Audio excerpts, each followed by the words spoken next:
Okay, now here we are. Now you're looking at a Qualcomm at this moment, and you realize it says 8-hour rest break, 11-hour driving, 14-hour on duty, and 70-hour on duty, and this is within a 8-day period. All right. Now, how it goes is whenever you're starting afresh on a new day to start to be on the road to deliver your load, this is what you're given first to drive on. First, you're given 8 hours to drive for the day, right? But if you want to drive over 8 hours for the day, the most important thing that you have to do in order to get the rest of the hours from the 11 hours of driving is that it is mandatory by law that you have to take a 30-minute break. And that 30-minute break must be within the first 8 hours of your drive time. All right? Because if you don't take 30 minutes off that drive time during the day, you will not be able to access the remaining 3 hours of drive time. And you're pretty much done for the day as a professional driver. All right. So it is, as I repeat, it is mandatory in order to recover the remaining hours from the 11 hours, because you overall have an 11-hour drive time for the day. All right, but it's just that it is mandatory that somewhere within the first 8 hours, it is mandatory that you take 30 minutes break, a 30-minute break. All right. Because what is the most important thing that and it is important that you do that, because you do that in efforts to avoid fatigue.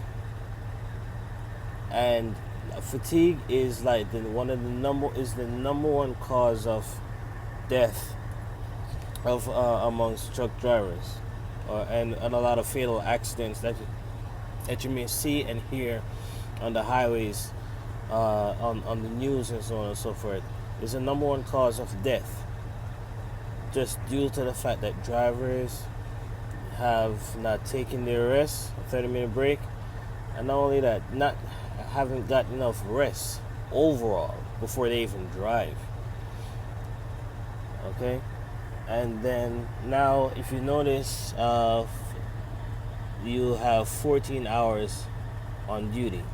So here's the thing now. Overall, you have 14 hours in a day to operate, to operate your motor vehicle, not the motor vehicle, your tractor trailer. You have 11 hours of drive time, but you'll have an additional 3 hours. But that additional 3 hours is to carry out duties throughout the day, because you need the rest of some, not necessarily all the 3 hours, but you're definitely gonna need some time to always do your pre-trip, post-trip. You're gonna need time to fuel. Gonna need time to even do even some maintenance on your truck. It depends if you want to put that on duty. Okay, and also to handle paperwork with the shippers and receivers and all that stuff. All right, so you need pretty much overall 14 hours each day to operate, to carry your job. and the 70-hour period is pretty much for the week. Is the amount of time that you need to operate for the week. All right. So, and pretty much that's what happened to me today. This is not my clock at the moment. That's not my name. That's my co-driver's name. But however, I mean, it's just here, so I just decided to just use it. Shouldn't be a problem. But right now, if you can see, he's got 12 hours and 14 minutes left for the week. But as time progresses, he's gonna get he's got hours to gain on a daily basis. So by tomorrow, he's gonna get 4 hours and 40 minutes more added to his 12 hours and 14 minutes, and in the next 2 days he's gonna get 10 hours and 44 minutes. In the next 2 days he'll get 10 hours and 44 minutes. And there's a reason why you will find stuff like that happen. Normally you gain hours like that due to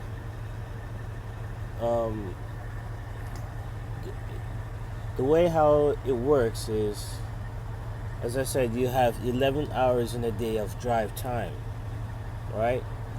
Sometimes you don't necessarily, as a driver, have to use all 11 hours in a day.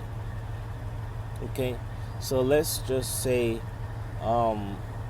my co-driver here just drives 8 hours each day. Okay, what you're gonna find happen is, let's say he does that for 5 days straight. Okay, what you're gonna find happen is that those 3 hours is gonna add up and roll over to the next day and the next day and the next day. And so let's say multiply what is it, 3 hours times 5 days. Okay, well, that's not even the case as to how it's done, but I will get into more details as to how time works, because it's all a matter of a calculation that I'll have to draw back for a paperwork that I had that I'd learned in class, as to how you could go about calculating the time that you may have available for the next day, or the rollover time that you may have available for the next day. So, because when you do it that way, if you just decide to just drive 8 hours each day, you'll find yourself never running out of drive time within the 70-hour on duty period. This right here will never end, because each day you will have hours to be gained, just due to the fact that you have not exhausted the 11 hours on a daily basis. Alright? So yes, that's pretty much one of the few things that I am going to share with you today, because I'm a little bit bored. So, and I can just it's going to be one long ass boring night. I know you're not going to see my face right now, but my name is Paul Abel, and thank you for tuning in to the 34-Hour Research Show.